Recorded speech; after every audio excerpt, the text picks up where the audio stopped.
Good evening. We'll be being briefed this evening by Chair Jennifer Homendy, the Chair of the NTSB, spelled Homendy. Chair?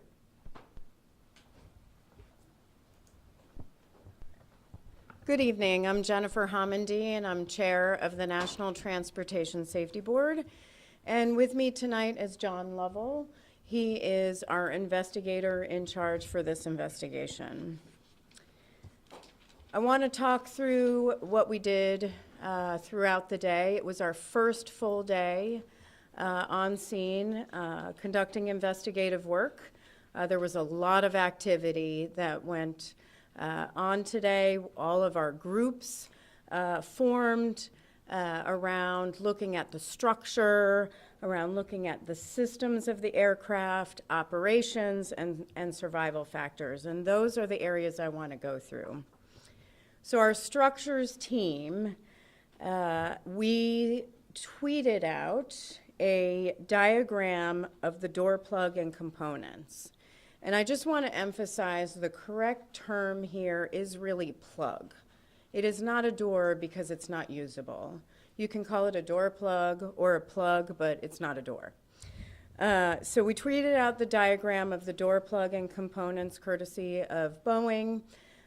Because we wanted to show the door plug, the structure of the airframe and the components to help everyone understand what the structure looks like. There are two hinges on the bottom.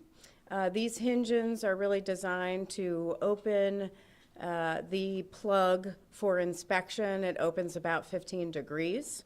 There are also 12 what they call stop fittings, 6 on each side, and just to describe it in a little bit more understandable way, it's essentially a circle that is on the door plug and a matching circle that's on the frame.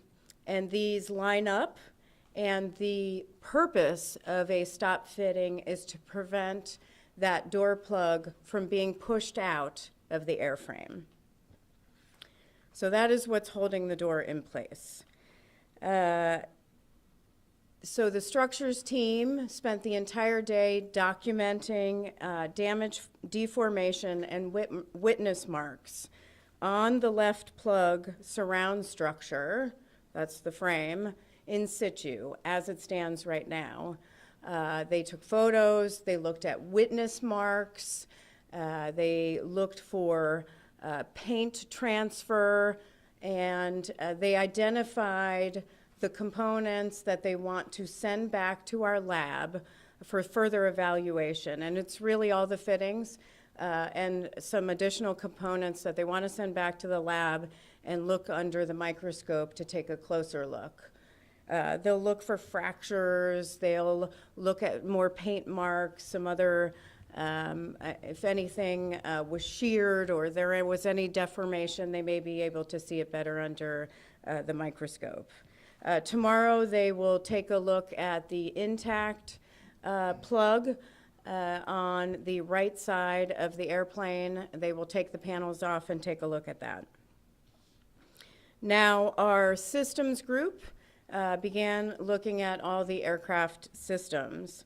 They documented the entire flight deck, and they asked about the auto pressurization fail light that did illuminate in 3 previous flights. One on December 7th, one on January 3rd, and one on January 4th. In these 3 previous flights, after the light illuminated, they flipped the switch to alt mode, which is normal. There's a backup. It was very benign. Nothing occurred, very benign. The light illuminated. They flipped it, they reported it, it was tested by maintenance, and then reset. I'm sure I will be asked if there is any correlation between the light that illuminated and the expulsion of the door plug.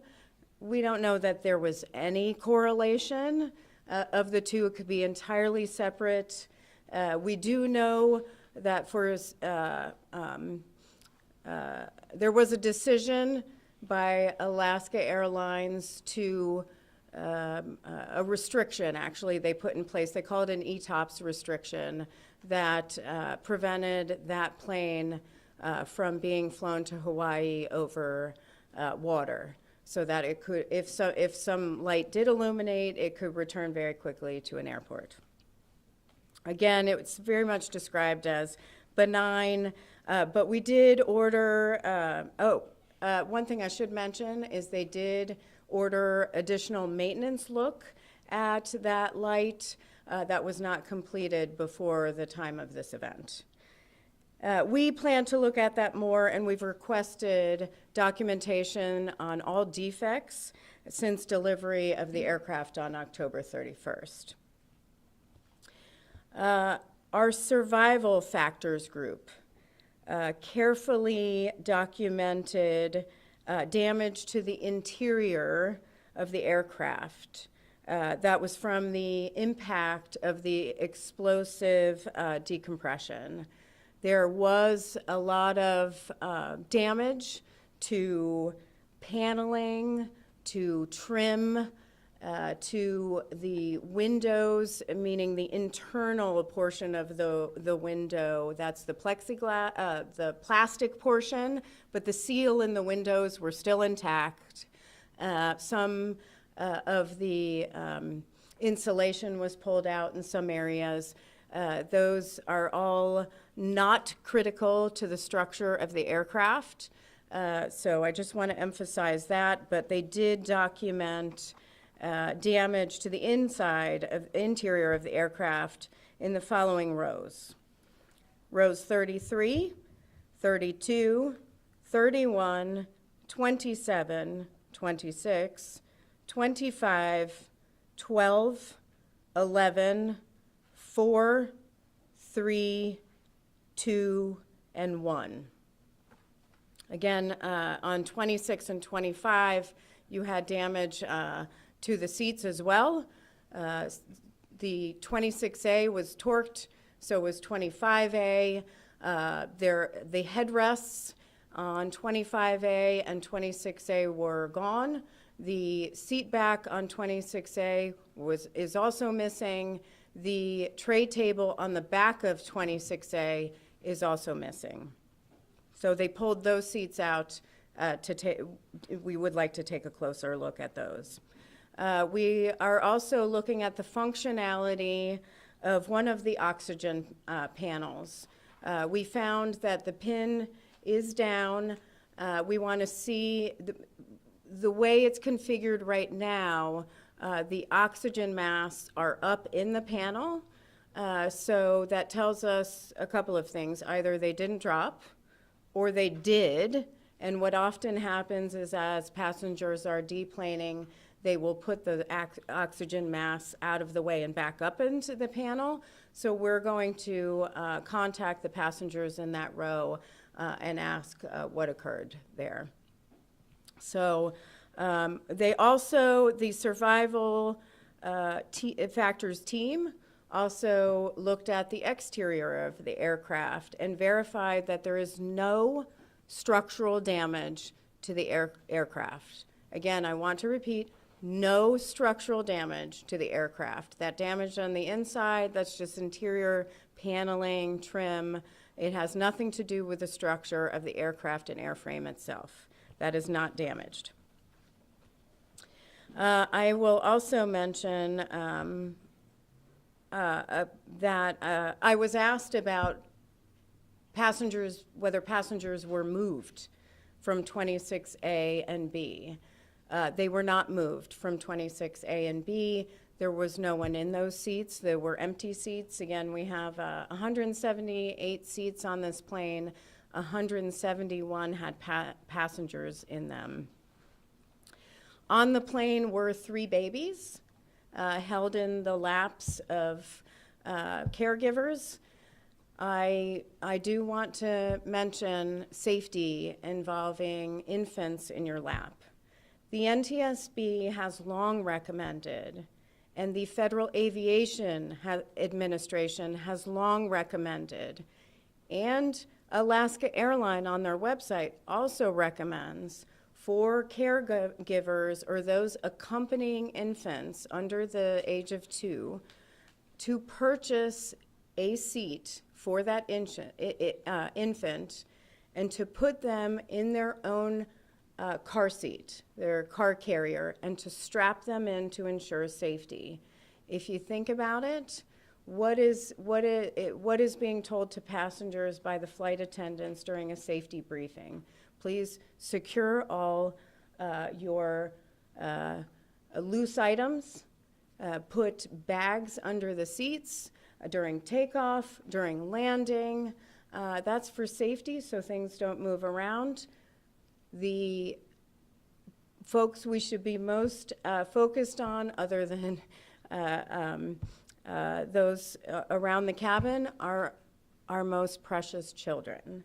And so we would urge passengers to put their children under 2 in their own seat in a FAA-approved car seat so that they are secure and that they are safe in case something like this happens. It's also key in turbulent events to ensure that they are safe and prevent any sort of injury.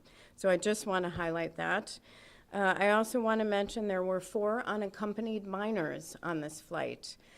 You may, as a minor, travel unaccompanied between the ages of 5 and 17. So there were 4 unaccompanied minors, and the flight attendants were very concerned for their safety, very focused on whether they had their masks and that their masks were secured. So after this explosive event occurred suddenly, the flight attendants were very focused on what was going on with those children. Were they safe? Were they secure? Did they have their seatbelts or their lap belts on? And did they have their masks on? And they did. But I really want to thank the actions of the flight attendants. I mean, the flight attendants are there for our safety and during emergency, and their actions were really heroic. And so I really want to thank them for that. We were able to interview the 2 flight attendants in the forward portion of the aircraft. Tomorrow, we will interview the 2 in the aft portion of the aircraft. But, as I move into operations and what was going on the flight deck, I'm going to talk about the cockpit door that had opened when this explosive decompression had occurred. The cockpit door flew open immediately, and at this point, the flight attendant in the forward portion of the aircraft was standing, and the cockpit door flew open, hit the laboratory door. That door, the laboratory door, got stuck. She was very concerned that was somebody in there. There was no one in there, but that was stuck, and she did attempt to shut the door 3 times. It did eventually shut, but it did blow open during the explosive decompression. So let's talk about what was going on in the flight deck. At the time, we did interview the flight crew. And so from the interviews with them and the flight attendants, we were able to piece some things together that I want to mention. They heard a bang. They hear a bang. They immediately put on their oxygen masks. At the time there is a bang, the door flies open. There is a quick reference checklist that's laminated in front of them. This is not the quick reference handbook. That is to the right side of the captain, but the checklist, the laminated checklist, flies out the door. The captain takes the quick reference handbook, hands it over to the first officer. They start going through their memory items. When this explosive decompression occurred and the door flew open, the flight attendant reports that she saw the first officer jolt forward. The first officer lost her headset at that moment. It was pulled off. The captain had a portion of the headset pulled off, but they put their masks on, turned on the speaker so they could communicate with folks back in the cabin. Communication was a serious issue. The flight attendants reported that they were not that it was difficult to get information from the flight deck, and the flight deck was having trouble also communicating. And I'm going to get back to that in just a second. But I do want to emphasize that the actions of the flight crew were really incredible. I imagine, and just from talking with everyone who was part of the interviews, it was described as chaos, very loud between the air and everything going on around them, and it was very violent when the rapid decompression and the door was expelled out of the plane. So there was a lot going on, and I just really want to, we want to thank the actions of the flight crew. That was equally heroic. Just the flight crew entirely did an excellent job. Thank you for that. Along with, well, I'll get back to that in a minute. I think I'm going to talk a little bit about the search for the door plug. First and foremost, I want to thank the community. Every single time the NTSB asks the community to come together, provide photos, provide videos, look for something, report back in, it happens. The community came together and just went all out to try to look for this door plug. Now, just describing the door plug for everyone, which we have not found yet. It is yellowish green on one side and kind of can blend in and with vegetation, and it's white on the other side. It is 26 by 48 inches and weighs 63 pounds. So it's pretty large. Some community members found a cell phone in a yard and a cell phone on the side of the road and contacted us and handed that in. I would love for those two community members to email witness@ntsb.gov so that I can properly thank them. I would very much like to do that on behalf of the entire NTSB. We've also asked businesses in this location to look at their roofs to see if something is stuck on a roof. And then we are asking homeowners and businesses if you have Ring, if you have security cameras. I initially said 5:17 p.m. We went back and looked. I want to correct that. It's 5:11 p.m. Look at your Ring, look at your security cameras around 5:11 p.m. and see if you see anything. If you see something, please report it to us, witness@ntsb.gov, or please call local authorities. Now, this morning we sent back the cockpit voice recorder and flight data recorder to our labs. Those arrived later this afternoon.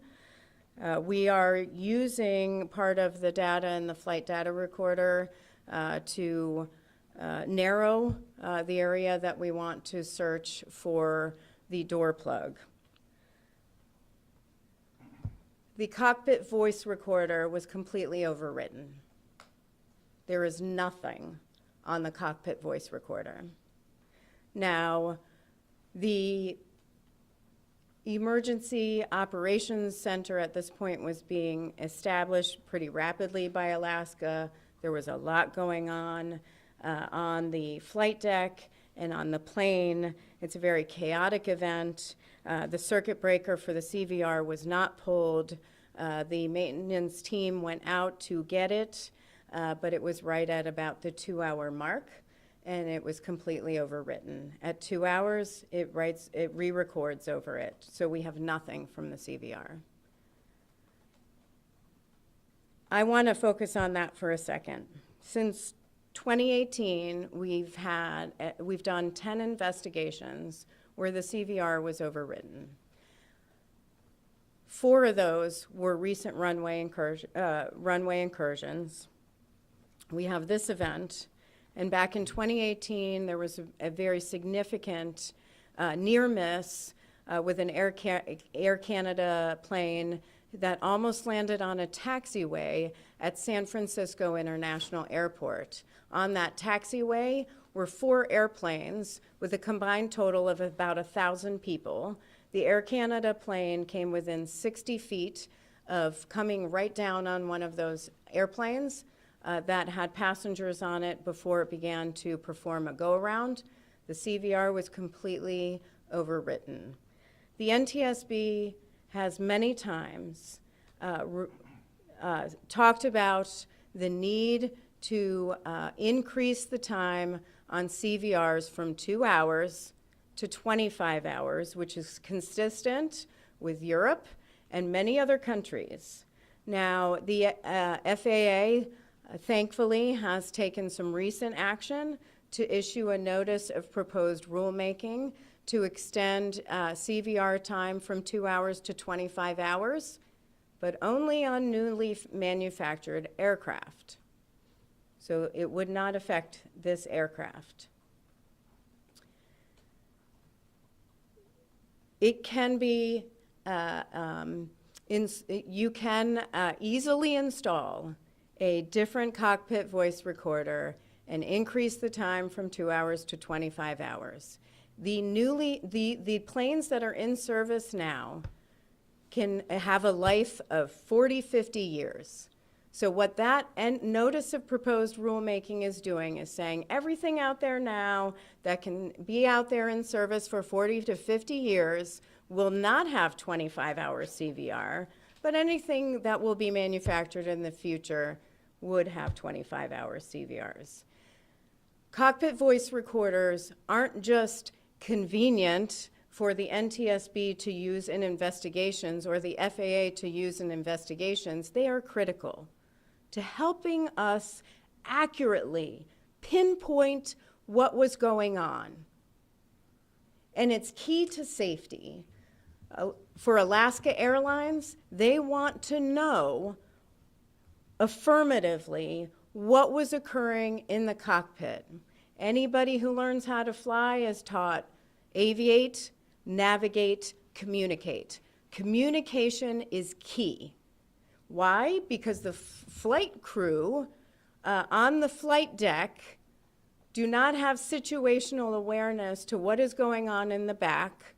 They need to know what's going on in the cabin, so that communication needs to occur. They have to know how quickly they need to land.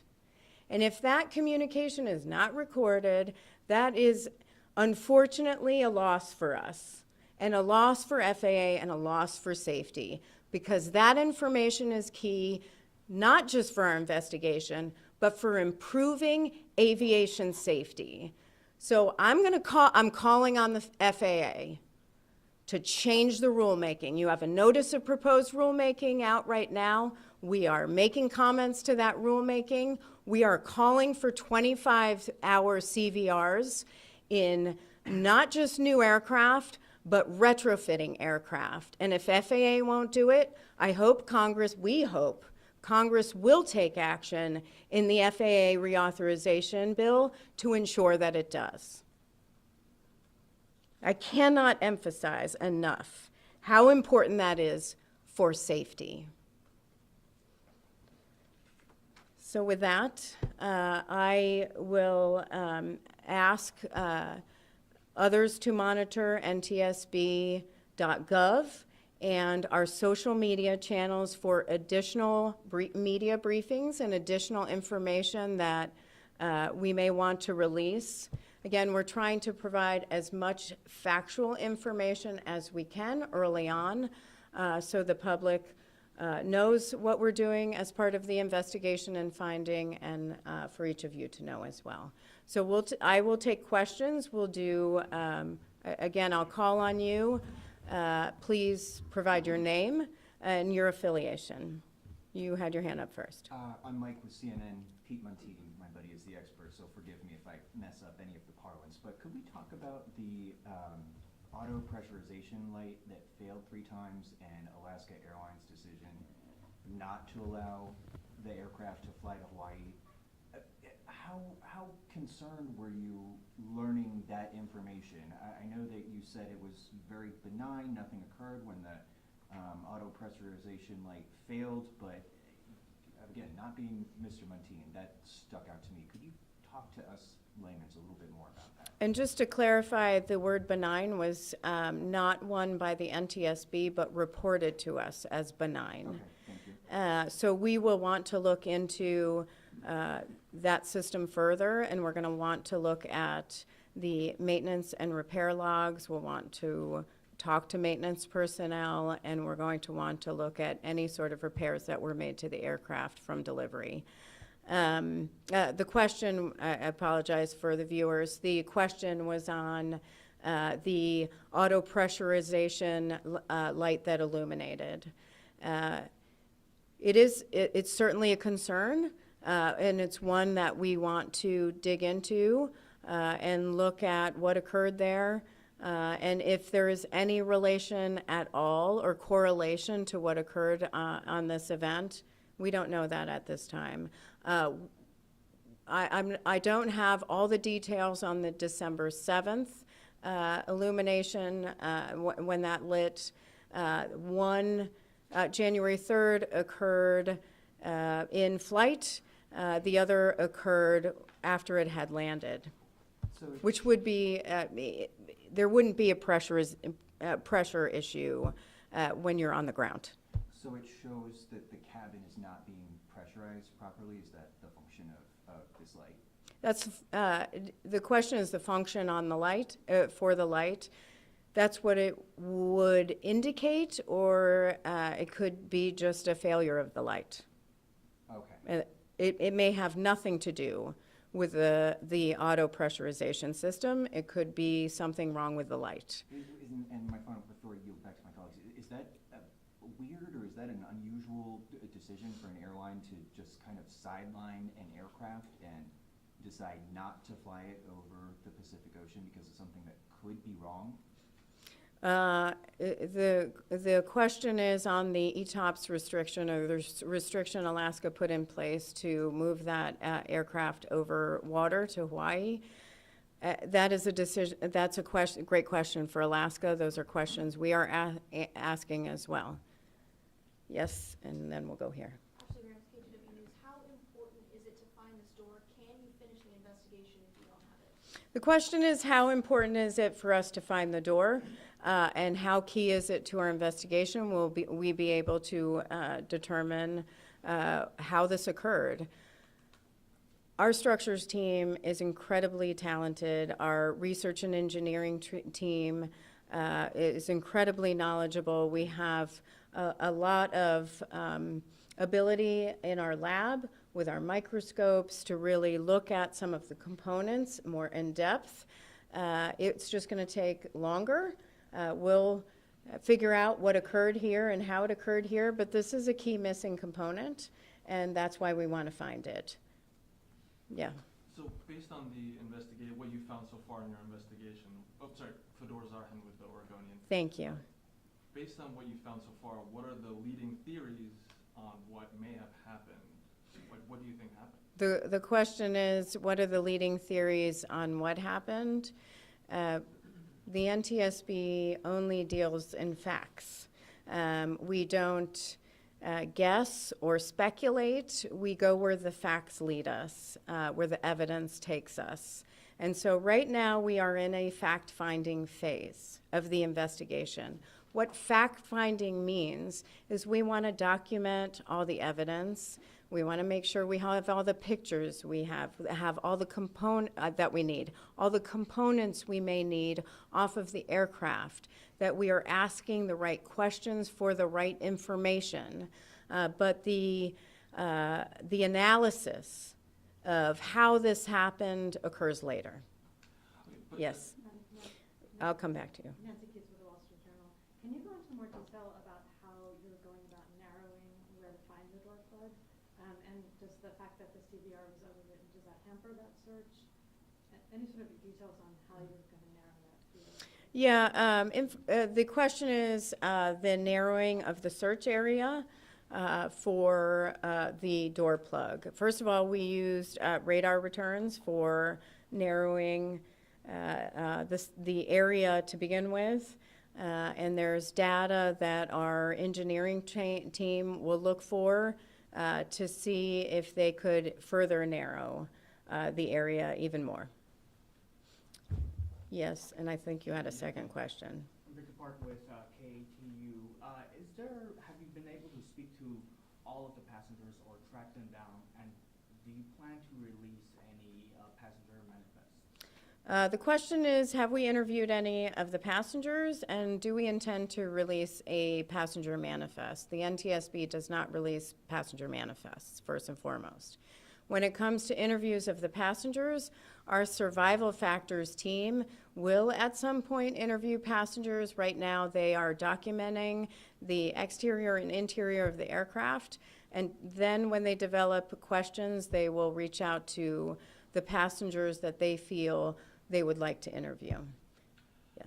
So, NTSB earlier shared a diagram of the door plug and where it was. So can you point us to any particular components there that could have failed or that were found to have failed? The question is on the diagram that we released over social media of the door plug and the structure, and what components on that structure failed. We still have to analyze that. This is why we are currently taking pictures of how it looks in situ right now as it's on the airframe. Then we will take off those components and we will send it back to our lab to further evaluate in very strong microscopes, and they'll be able to see what is happening or what occurred in those components. Yes. Hi, Deborah with Reuters. You had mentioned that the scene was chaotic. When you first went on board, presumably today, can you describe what you saw? Did it look like a chaotic scene from what you were able to tell? The question is, what did I see when I boarded the plane? First of all, I went on the plane yesterday. I always go on scene before I ever meet with media. That's the first thing I do when I arrive at a scene, if I'm able to. But today, obviously, we had a closer look and a longer look at everything on the from the flight deck through the cabin. All the oxygen masks are down, of course, except for the one that we're looking into. In the rows 26A, B, and C, one of the oxygen masks that 26C was using was intact. 26B, A, and the extra oxygen mask was sheared off, the tubing. The seats in 26 and 25 were torqued, and there was a lot of damage to the interior paneling trim. My impression when I saw that is it must have been a terrifying event to experience. And I just have a quick question. If the 25-hour period would make a difference in being able to better understand, why is the limit 2 hours? The question is, why is the limit 2 hours on CVRs right now? It used to be 30 minutes, and then it was increased to 2 hours at one point. And now we are pushing to increase it to 25 hours, consistent with international partners. Just to Yes. clarify, you said the plane had been, after the ETOPS restriction, it had been flagged for additional maintenance that hadn't been completed before the incident, is that right? The question is, after the ETOPS restriction was put in and after the 3 times that Alaska was aware of the illumination of the auto pressurization light alert, what they asked for is for maintenance to take a more in-depth look at that light that was illuminating. But that work had not been done yet prior to this event. So they checked it each time it was reported that it illuminated, and then after the third time in the ETOPS restriction, they wanted to do a deeper dive into why that light kept coming on. Yeah, so the question is on the 3 times. They did, we have record that it was, they were tested and then reset by maintenance personnel. What is the plan for the next few days? Helicopters, drones, anything? So the question is on the plan for the next few days. There's a lot of work that still needs to be done. Structures wants to continue looking at the airframe, at the door plug structure, and they're going to want to take off certain components and send it back to the lab. They're also going to want to look at the door plug that's on the opposite side of the aisle that is intact and look at how that functions in comparison to what they're seeing on the left side of the airplane. Our survival factors team will be doing interviews of the rest of the flight attendants in the aft of the airplane. Other interviews will take place. We'll look for maintenance records, repair logs. There's a lot of information we still have to collect and a lot we still have to document. Again, we've only been on scene for 24 hours, one day. We have a lot of work to do. This isn't going to be a 1 or 2 days and we're done. This could be, weeks that we're here. As far as the search, we are looking, though I cannot confirm, we are looking to take a helicopter up to search for the door plug and possibly drones as well. I know that some of the homeowners were using their drones to look today. We appreciate that. So more work will be done on that, and we still have our team that will go out. And again, I want to thank the FBI and local law enforcement for their work and their help in helping us search for the door plug. It is key. Thank you for that. Hi, Giselle with NBC News. What's the significance of any of the cell phones that you found? Are they going to help you locate where the door is a little more accurately, or is it just like? What's the significance of the cell phones? Well, cell phones have actually helped us determine some things that occurred after tragedies. I'll mention a mid-air collision investigation that occurred in Ketchikan, Alaska, where cell phones and photos really helped us in our final work on the investigation. So those are key. We'll look through those and then return them. But it also helps in telling us, are we looking in the right area? Associated Press, what clues exactly are you hoping to find on the door when you do find it? And could there be markings that indicate whether it's a manufacturing flaw? The question is, what are we looking for when we get the door? Our structures team will want to look at everything on the door, all of the components on the door to look at witness marks, to look at any paint transfer, what shape the door was in when found. That can tell them a lot about what occurred. Andrew Bissett, Point 6 News. What kind of material was the door plug made from? Is it some kind of aluminum or composite? The question is on the material for the door plug. I don't have that right now, but I will get it for our next press media briefing, and then also I'll make sure that our media team provides that information. Are you Yeah. sure the door is intact? I mean, is there a possibility that it could disintegrate into The question is the door intact? Obviously we're still searching for it, but 2 cell phones were found. I think we can find, hopefully, the door as well. Do you happen to know if the 2 seats near the plug were left vacant intentionally, or if that was just chance? Were the 2 seats left vacant intentionally? They just happened to be empty seats. Claire, you mentioned there were other rows that were damaged apart from 26A, 26 and 25. Can you explain what the damage was in those rows? Yeah, so the question is on the damage in the other rows that weren't 26 or 25. It was everything from trim on the paneling to paneling being pushed out. There was insulation that had been pulled out, or some panels on the floor that had come off. On the windows, you can see, because the paneling came out, you can see into the windows that the plastic portion of the window is pulled back. The seal and the glass portion of the window is fully intact, however. All right, one more question. Have you checked out the lake yet?